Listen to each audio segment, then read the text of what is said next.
Hello friends, welcome to quick revision point. My name है Raksha Srivastava. Friends, आज हम social studies के इंपॉर्टेंट क्वेश्चन को डिस्कस करेंगे जो कि फ्रेंड एग्जाम के लिए इंपॉर्टेंट है। तो स्टार्ट करते हैं। फर्स्ट क्वेश्चन क्या है, निम्नलिखित का सुमेल करें। किताबें और लेखक।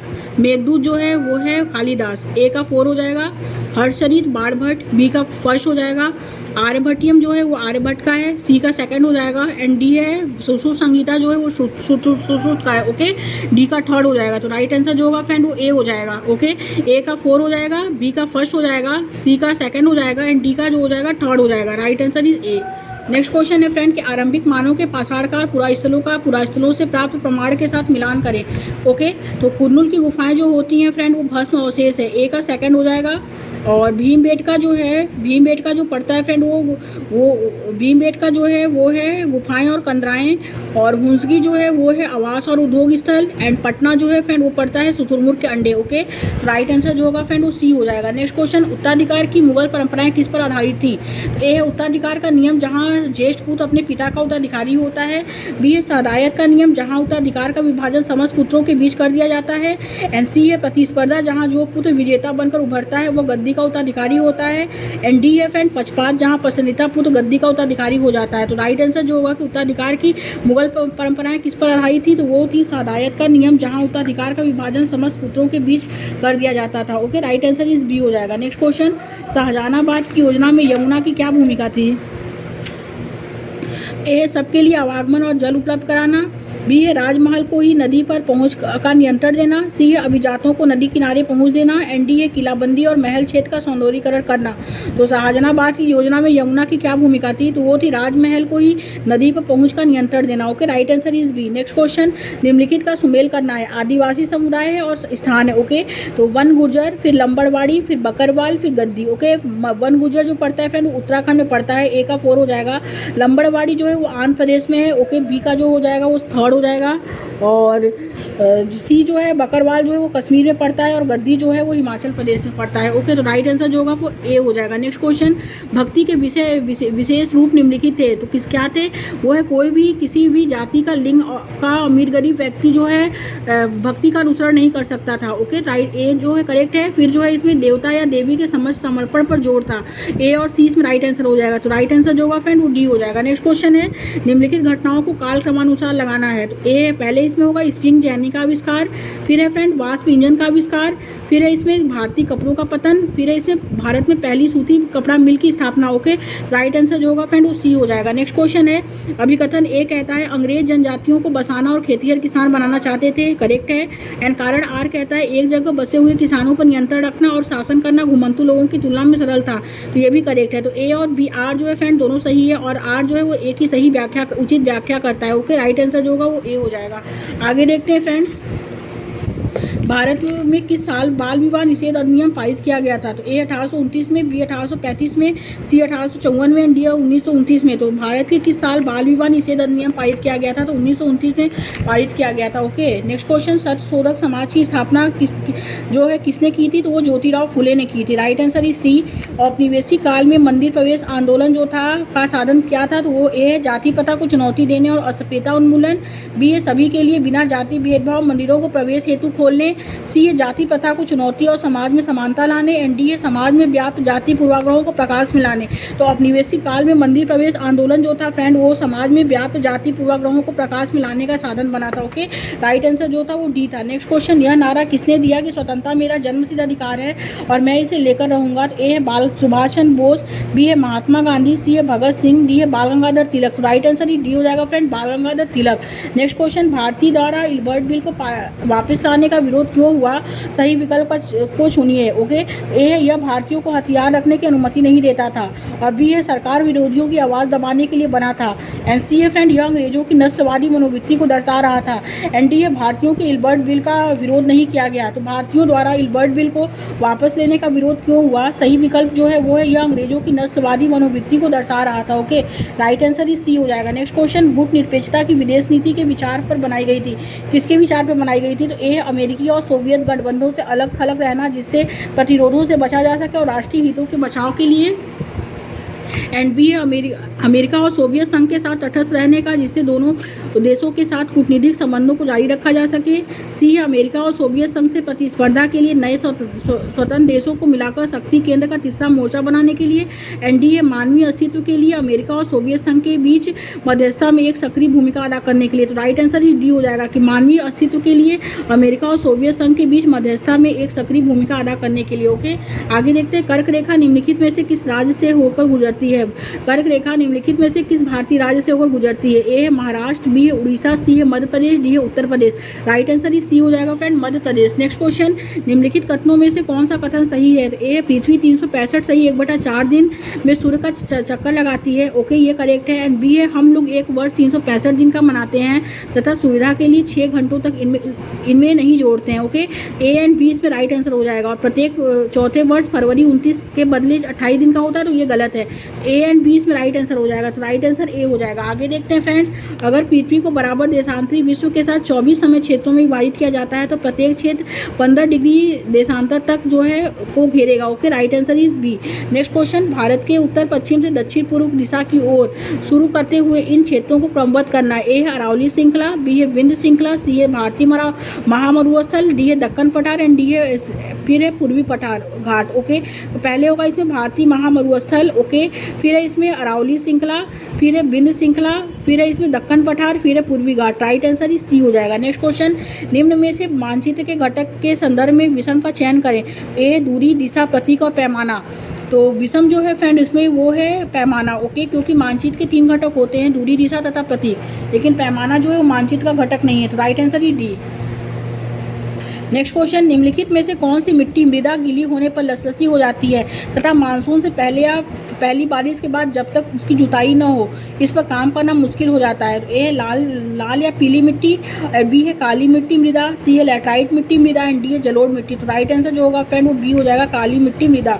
नेक्स्ट क्वेश्चन, वनस्पति के संदर्भ में निम्नलिखित कथनों पर विचार करें और सही विकल्प का चयन करें। ओके, तो घास स्थल मध्यम वर्षा वाले क्षेत्रों में विकसित होते हैं और कांटेदार झाड़ियाँ शुष्क क्षेत्रों में पैदा होती हैं, ये करेक्ट है। बी है वनस्पति की वृद्धि तापमान एवं नमी पर निर्भर करती है, करेक्ट है। सी है प्राकृतिक वनस्पति के प्रकार में परिवर्तन मुख्यतः जलवायु की परिस्थिति में परिवर्तन के कारण होता है। ओके, तो ये भी करेक्ट है।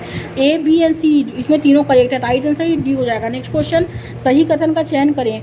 ऑक्सीजन सर्वाधिक पाई जाने वाली गैस है। बी है वायु में ऑक्सीजन की मात्रा समान बनी रहती है क्योंकि मनुष्य तथा पशु सांस लेने में इसका प्रयोग करते हैं तथा पौधे इसका उत्पादन करते हैं। ओके, तो राइट आंसर जो होगा वो बी हो जाएगा। नेक्स्ट क्वेश्चन देखते हैं फ्रेंड्स। नेक्स्ट क्वेश्चन क्या है, निम्नलिखित कथन ए तथा बी पर विचार करें तथा सही विकल्प का चयन करें। ओके, कथन ए कहता है फ्रेंड कि दो वायु दाब क्षेत्र में दाब में जितना अधिक अंतर होगा हवा की तीव्रता उतनी ही अधिक होगी, ये करेक्ट है। एंड बी है वायु दाब उच्च दाब से जब निम्न दाब क्षेत्र की ओर जाता है तो हवा उत्पन्न होती है, ये भी करेक्ट है। तो ए एंड बी इसमें दोनों राइट है और बी जो है वो एक ही सही व्याख्या करता है। ओके, तो राइट आंसर इज ए हो जाएगा। आगे देखते हैं फ्रेंड्स, एक शिक्षिका कक्षा में यातायात विषय पर पढ़ाते हुए विभिन्न प्रकार की टिकट जैसे बस टिकट, रेल टिकट का प्रयोग करती है। नीचे लिखे गए कथन पर इस कक्षा के संदर्भ में विचार करें तथा सही विकल्प का चुनाव करें। तो ए है इन टिकटों का प्रयोग करके वह खर्च, दूरी व यातायात की विभिन्न साधनों की विशेषताओं पर चर्चा कर सकती है, ये करेक्ट है। एंड बी है इन टिकटों का प्रयोग करके वह मानव आवास के प्रकारों पर भी चर्चा कर सकती है। ओके, तो ये गलत है। तो ए सही है, बी गलत है। तो राइट आंसर जो होगा फ्रेंड वो सी हो जाएगा। नेक्स्ट क्वेश्चन, नए चारागाहों की खोज में लोगों के मौसमी आवागमन को कहते हैं। ए है प्रवास, बी है अप्रवास, सी है उत्प्रवास एंड डी है ऋतु प्रवास। तो राइट आंसर ही डी हो जाएगा, ऋतु प्रवास कहते हैं। नेक्स्ट क्वेश्चन, प्रवास को प्रभावित करने वाली प्रतिवर्ष कारक कौन से हैं। तो वो है फ्रेंड प्राकृतिक आपदा और है पानी की कमी। ओके, जमीन यापन का बेहतर स्तर, ये गलत है। शिक्षा गलत है। तो ए और बी इसमें राइट आंसर हो जाएगा। तो राइट आंसर जो होगा वो ए हो जाएगा। आगे देखते हैं, कथनों को पढ़िए तथा नीचे दिए गए विकल्पों में से सही उत्तर चुनना है। ओके, कृषि एक प्राथमिक क्रिया है, ये करेक्ट है। एंड बी है फल सब्जियां और फलों को उगाना और पशुधन पालन कृषि में सम्मिलित है। ओके, तो ये भी करेक्ट है। तो ए एंड बी इसमें दोनों सही है। राइट आंसर जो होगा फ्रेंड वो सी हो जाएगा। नेक्स्ट क्वेश्चन है, ऐसा माना जाता है कि सेंट थॉमस लगभग 2000 साल पहले इस राज्य में आए थे तथा भारत में ईसाई धर्म लाने का श्रेय उन्हीं को जाता है। वह राज्य कौन सा है। ए है कर्नाटक, बी है पश्चिम बंगाल, सी है केरल, डी है तमिलनाडु। राइट आंसर इस सी हो जाएगा, केरल है। नेक्स्ट क्वेश्चन, विविधता के संदर्भ में इन वक्तव्यों पर विचार करें। विविधता भारत की शक्ति का एक स्रोत है। भारत की विविधता में एकता है। विविधता भेदभाव का स्रोत भी हो सकती है। एनडीए भौगोलिक, ऐतिहासिक और भौगोलिक कारक विविधता लाते हैं। तो विविधता के संदर्भ में इस वक्तव्यों का पर विचार करें तो भौगोलिक, ऐतिहासिक और भौगोलिक कारक क्या करते हैं, विविधता लाते हैं। राइट आंसर इस 4 हो जाएगा। आगे देखते हैं फ्रेंड्स, आगे क्या है इसमें जो होगा कि यदि आप भारत के राष्ट्रपति के रूप में चुने जाते तो आप निम्नलिखित में से कौन सा निर्णय स्वयं ले सकते थे। ए, उस व्यक्ति का चयन कर सकते थे जिसे आप प्रधानमंत्री के रूप में पसंद करते हैं। बी, लोकसभा में बहुमत वाले प्रधानमंत्री को बर्खास्त कर सकते हैं। सी, दोनों सदनों द्वारा पारित विधेयक पर पुनर्विचार के लिए कह सकते हैं। एंड डी, अपनी पसंद के नेताओं को मंत्रिपरिषद में मनोनीत कर सकते हैं। तो यदि आप भारत के राष्ट्रपति के रूप में यदि आप भारत के राष्ट्रपति के रूप में चुने जाते तो आप निम्नलिखित में से कौन सा निर्णय स्वयं ले सकते थे। दोनों सदनों द्वारा पारित विधेयक को पुनर्विचार के लिए कह सकते हैं। ओके, राइट आंसर इस सी हो जाएगा। नेक्स्ट क्वेश्चन, निम्नलिखित में से कौन सा वक्तव्य 1870 के राजद्रोह अधिनियम के संदर्भ में सही है। तो यह इस अधिनियम द्वारा यह सुनिश्चित किया गया है कि अगर कोई भी व्यक्ति ब्रिटिश सरकार का विरोध या आलोचना करता है तो उसे मुकदमा चलाए बिना ही गिरफ्तार कर दिया जाता है। ओके, तो राइट आंसर जो होगा वो ए हो जाएगा। आगे देखते हैं फ्रेंड्स, नेक्स्ट क्या है, गैर कृषि क्रियाकलाप वाले समूह पहचानना है। ए, टोकरी बनाना, धान रोपण, मिट्टी के बर्तन बनाना। बी है मिट्टी के बर्तन बनाना, निराई, टोकरी कप बनाना। सी है ईंट बनाना, मिट्टी के बर्तन बनाना और निराई करना। एंड डी है मिट्टी के बर्तन बनाना, बुनाई और ईंट बनाना। गैर कृषि क्रियाकलाप वाले समूह पहचानिए। तो ये मिट्टी के बर्तन बनाना, बुनाई और ईंट बनाना। Okay, right answer is D. Next question है फ्रेंड कि साप्ताहिक बाजार में इनमें से कौन सी वस्तु की सबसे कम खरीद बेच दृष्टिगत होने की संभावना है। तो ए, लैपटॉप कवर एवं मोबाइल चार्जर। बी है कार इंजन और पहिए। सी है फ्रिज कवर और चाय बर्तन सेट। एंड डी है नाखून कटर और श्रृंगार प्रसाधन। तो राइट आंसर जो होगा फ्रेंड वो हो जाएगा इसमें बी, कार इंजन और पहिए। ओके, साप्ताहिक बाजार में इनमें से कौन सी वस्तु की सबसे कम खरीद बेच दृष्टिगत होने की संभावना है। तो कार इंजन और पहिए। Okay, right answer is B हो जाएगा। नेक्स्ट क्वेश्चन, अपने आत्मसम्मान को दाव पर लगाकर जीवित रहना अशोभनीय है। आत्मसम्मान जीवन का सबसे जरूरी हिस्सा है, इसके बिना व्यक्ति नगण्य है। आत्मसम्मान के साथ जीवन बिताने के लिए व्यक्ति को कठिनाइयों पर विजय प्राप्त करनी होती है। केवल कठिन और निरंतर संघर्ष से ही व्यक्ति बल, विश्वास और मान्यता प्राप्त कर सकता है। यह किसने कहा है। ए, महात्मा गांधी। बी है बी आर अम्बेडकर। एंड सी है फ्रेंड इसमें जवाहरलाल नेहरू। एंड डी है चंद्रशेखर आजाद। तो राइट आंसर इज बी हो जाएगा, बी आर अम्बेडकर ने कहा है। ओके, नेक्स्ट क्वेश्चन, छात्रों में लैंगिक और व्यवसाय आधारित रूढ़िवादिता को चुनौती देने के लिए कौन सा उदाहरण सर्वाधिक उत्तम है। ए है केक बनाने वाला पुरुष शेफ। बी है पुरुष अंतरिक्ष वैज्ञानिक। सी है पुरुष भरतनाट्यम नृत्यक। डी है पुरुष पार्श्व गायक। तो राइट आंसर जो होगा फ्रेंड वो सी हो जाएगा, पुरुष भरतनाट्यम नृत्यक। ओके, नेक्स्ट क्वेश्चन है फ्रेंड्स की मौलिक अधिकार के कानून तोड़ने या भंग करना, अतिमढ़ करना, यह कृत्य किसका है। ए है बेदखली का।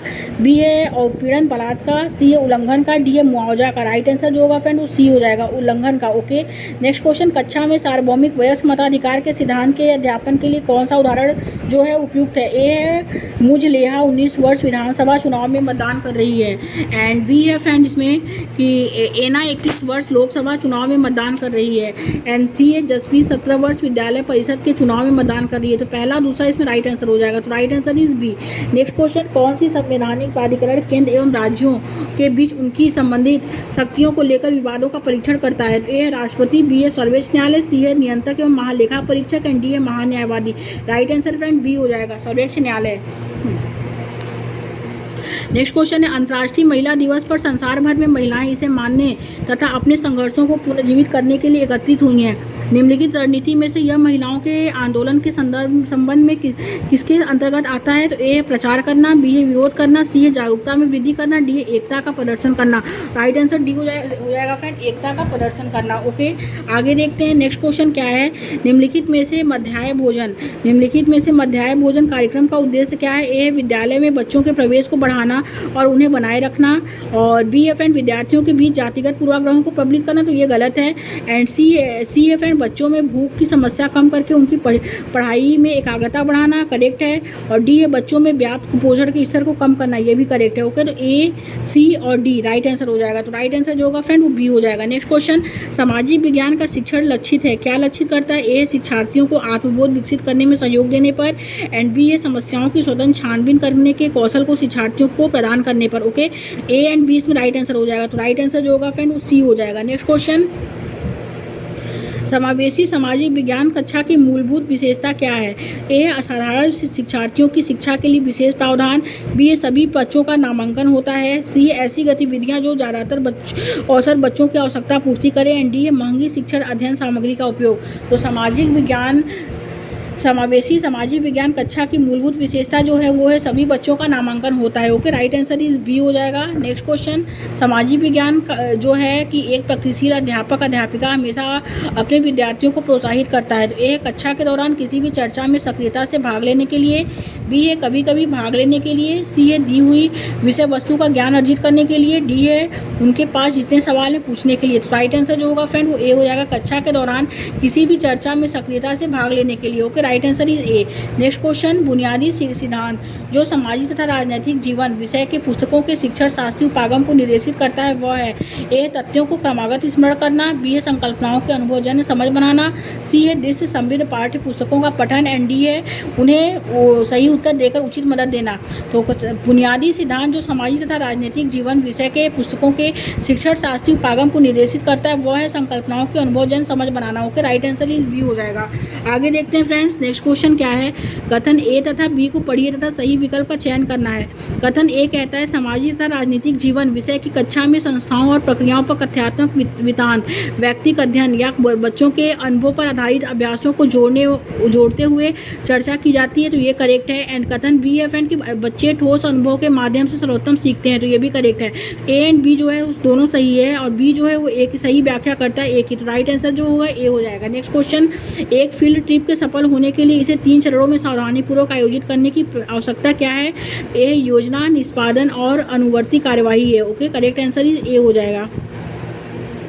नेक्स्ट क्वेश्चन, प्रजातंत्र पर पाठ योजना बनाते समय किस संप्रत्यय का सबसे पहले विचार करेंगे? तो ए है विषय वस्तु उद्देश्य की योजना। बी है मूल्यांकन की युक्तियों का निर्धारण। सी है उपयुक्त शिक्षा शास्त्रीय युक्तियों का चयन। डी है उपयुक्त शिक्षण सामग्री का चयन। तो प्रजातंत्र पर पाठ योजना बनाते समय किस संप्रत्यय का सबसे पहले विचार करेंगे? तो वो है विषय वस्तु उद्देश्यों की योजना का। Okay, right answer is a. आगे देखते हैं फ्रेंड, निम्न में से कक्षा गतिविधि में पाठ्य पुस्तक के प्रयोग का सबसे अधिक वांछित तरीका कौन सा है? ए है छात्रों को पाठ्य पुस्तक को ऊंचे स्वर में पढ़ने को कहना। बी है छात्रों को पाठ्य पुस्तक में दिए प्रश्नों और अभ्यास हल करने के लिए कहना। सी है छात्रों को पाठ्य पुस्तक नकल करने तथा तथ्यों को याद करने के लिए कहना। एंड डी है पाठ्य पुस्तक का प्रयोग कभी कभार करते हुए गाइड पुस्तकों पर निर्भर करना। तो निम्न में से कक्षा गतिविधियों में पाठ्य पुस्तक के प्रयोग का सबसे अधिक वांछित तरीका जो है फ्रेंड वो यह है कि छात्रों को पाठ्य पुस्तक में दिए गए प्रश्नों और अभ्यास हल करने के लिए कहना। ओके, राइट आंसर ही जो होगा वो बी हो जाएगा। आगे देखते हैं फ्रेंड, आलोचनात्मक और रचनात्मक चिंतन उदाहरण है। किसका उदाहरण है? ए सरल सहज कौशल का। बी जटिल कौशल का। सी बुनियादी कौशल का। ए अध्ययन करने के कौशल का। तो आलोचनात्मक और रचनात्मक चिंतन जो उदाहरण है फ्रेंड वो जटिल कौशल का उदाहरण है। Okay, right answer is B हो जाएगा। नेक्स्ट क्वेश्चन, निम्नलिखित प्रश्न सामान्यतः सामाजिक विज्ञान की कक्षा में प्रयोग किए जाते हैं उसका चयन कीजिए जो समालोचनात्मक चिंतन के विकास के लिए विस्तृत अवसर उपलब्ध कराते हैं। ओके, नमक आंदोलन को उपनिवेशवाद के विरुद्ध प्रतिरोध के संकेत के रूप में क्यों माना जाता है? बी नमक आंदोलन उपनिवेशवाद के विरुद्ध प्रतिरोधी का प्रभावशाली प्रतीक था। क्या आप इस कथन से सहमत हैं? उसके उत्तर की पुष्टि कीजिए। ओके, राइट आंसर जो होगा फ्रेंड वो सेकंड हो जाएगा। बी ऑप्शन करेक्ट हो जाएगा। आगे देखते हैं फ्रेंड्स, विषय वस्तु की दृष्टि से उच्च प्राथमिक सामाजिक विज्ञान की कक्षाएं अवसर प्रदान करती हैं। तो कैसा अवसर प्रदान करती है? ए है विश्लेषणात्मक सामाजिक और सांस्कृतिक कौशलों के विकास का। रटकर स्मरण शक्ति याद करने का। तो ये गलत है। थर्ड है फ्रेंड, राजनीतिक वास्तविकताओं से परिचय कराने का।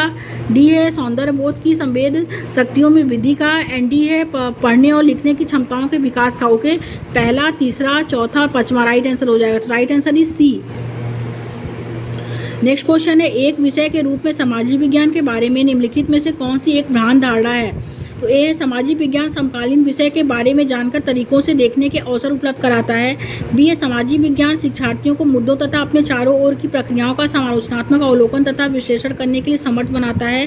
सी है सामाजिक विज्ञान रटन के द्वारा सीखने के लिए सामान्य ज्ञान के तथ्यों से भरा बक्सा है। एंड डी है फ्रेंड सामाजिक ज्ञान न्याय समानता तथा सम्मान के लिए लोगों के संघर्ष के प्रति विद्यार्थियों को समानुभूति में सहायता करता है। तो एक विषय के रूप में सामाजिक विज्ञान के बारे में निम्नलिखित में से कौन सी एक भ्रांत धारणा है, तो वो यह है कि सामाजिक विज्ञान रटंत के द्वारा सीखने के लिए समान ज्ञान के तथ्यों से भरा बक्सा है। Okay, right answer is C हो जाएगा। आगे देखते हैं फ्रेंड्स, नेक्स्ट क्वेश्चन क्या है। यदि कोई विवादित चर्चा कक्षा में सतत चलती रहे तो अध्यापक को इस परिस्थिति में क्या करना चाहिए? तो ए, अध्यापक को सबको चुप करा देना चाहिए और चर्चा में टाल देना चाहिए। तो ये गलत है। अध्यापक को ऐसी चर्चा के लिए सम्मानपूर्वक नियम निर्धारित करने चाहिए, ये करेक्ट है। एंड थर्ड है कि अध्यापक को चाहिए कि देखिए कोई छात्र चर्चा में भाग लेने से वंचित रह जाए। तो दूसरा तीसरा इसमें राइट आंसर हो जाएगा। तो राइट आंसर जो होगा वो डी हो जाएगा। आगे देखते हैं फ्रेंड्स, निम्न कथनों ए तथा बी पर विचार करें और सही विकल्प चुनना है। ओके, कथन ए कहता है शोध प्रश्न के आधार पर एक द्वितीयक शोध प्राथमिक शोध बन सकता है। यस, यह करेक्ट है। एंड कथन बी है फ्रेंड, राष्ट्रीय आंदोलन पर शोध करते हुए एक राष्ट्रीय आंदोलन संबंधित वृत्त चित्र द्वितीयक शोध होगा, परंतु ऐतिहासिक वृत्त चित्रों के निर्माण में प्रयुक्त तकनीक पर शोध में यह प्राथमिक शोध होगा। ओके, तो ये भी करेक्ट है। तो ए एंड बी इसमें दोनों राइट है और बी जो है वो सही व्याख्या करता है ए की। तो राइट आंसर इज बी, ए हो जाएगा। नेक्स्ट क्वेश्चन, दिल्ली में पढ़ाने वाली एक शिक्षिका अपने विद्यार्थियों को सहारा मरुस्थल में रहने वाले लोगों के जीवन को जानने के लिए निर्देश देना चाहती है। उन्हें निम्न में से कौन से कार्य अपने विद्यार्थियों को देने चाहिए? तो कौन से कार्य देने चाहिए? तो ए है फ्रेंड द्वितीयक आंकड़ों पर आधारित परियोजना कार्य, बी है क्षेत्र भ्रमण करना, सी है सहारा मरुस्थल पर एक चलचित्र दिखाना। तो इसमें राइट आंसर जो होगा वो पहला और तीसरा हो जाएगा। नेक्स्ट क्वेश्चन, निम्नलिखित में से कौन सा रूब्रिक आकलन में समानता सम्मिलित नहीं है? तो ए है प्रदर्शन मानक, बी है वर्ग पैमाना, सी है प्रदर्शन संकेतक, डी है पूर्ण किए गए कार्यों की सूची। तो राइट आंसर ही डी हो जाएगा फ्रेंड, पूर्ण किए गए कार्यों की सूची। नेक्स्ट क्वेश्चन देखते हैं, निम्नलिखित में से कौन सा पोर्टफोलियो आकलन के बारे में सत्य है? तो सत्य जो है फ्रेंड वो है इसमें विद्यार्थी द्वारा पाठचर्या क्षेत्र में किए गए कार्य के स्वयं चयनित नमूने समाहित होते हैं। एंड 4 है फ्रेंड कि इसमें पाठचर्या के क्षेत्र में प्राप्त प्रगति को दर्शाने के लिए विद्यार्थियों द्वारा स्वयं चयनित नमूने समाहित होते हैं। एनडीए यह विद्यालय द्वारा विद्यार्थियों को प्रमाणीकरण सर्टिफिकेशन के लिए प्रयोग की जाती है। तो दूसरा चौथा पांचवा राइट आंसर हो जाएगा। Right answer is C. आगे देखते हैं फ्रेंड्स, कौन सी आकलन की रूपरेखा शिक्षार्थियों को उपलब्धियों की अनुमति प्रदान करती है एवं उनकी सहायता करती है और यह जानने की कि वे कहाँ हैं और कहाँ पहुँचना चाहते हैं तथा नियमित अंतराल पर अपनी प्रगति साझा करने की जरूरत है। तो ए है फ्रेंड अधिगम का आकलन एंड सी है फ्रेंड इसमें अधिगम की तरह आकलन। ओके, तो ए और सी इसमें राइट आंसर हो जाएगा। तो right answer is C. Next question, Buddha मत और जैन मत की समानताओं और असमानताओं की जांच करें। यह प्रश्न किस संज्ञानात्मक आयाम का आकलन करता है? ए स्मृति, बी है अवबोध, सी है विश्लेषण, डी है सीजन। बुद्ध मत और जैन मत की समानताओं और असमानताओं की जांच करना है। तो यह प्रश्न जो है संज्ञानात्मक विकास की आयाम का आकलन करता है, तो विश्लेषण करता है। ओके, तो यह प्रश्न किस संज्ञानात्मक आयाम का आकलन करता है? तो विश्लेषण का जो है आकलन करता है। Right answer is C. एक सामाजिक विज्ञान अध्यापिका छात्राओं को बंगाल दुर्भिक्ष अकाल पर लघु निबंध लिखने के लिए कहती है। कार्यपूर्ति उपरांत वे उन्हें दिए गए पैमानों से अपने निबंध की तुलना और सत्यापित करने के लिए कहती है। वह किस आकलन विधि का प्रयोग कर रही है? वह स्वमापन का प्रयोग कर रही है। Okay, right answer is B हो जाएगा। Thank you friends.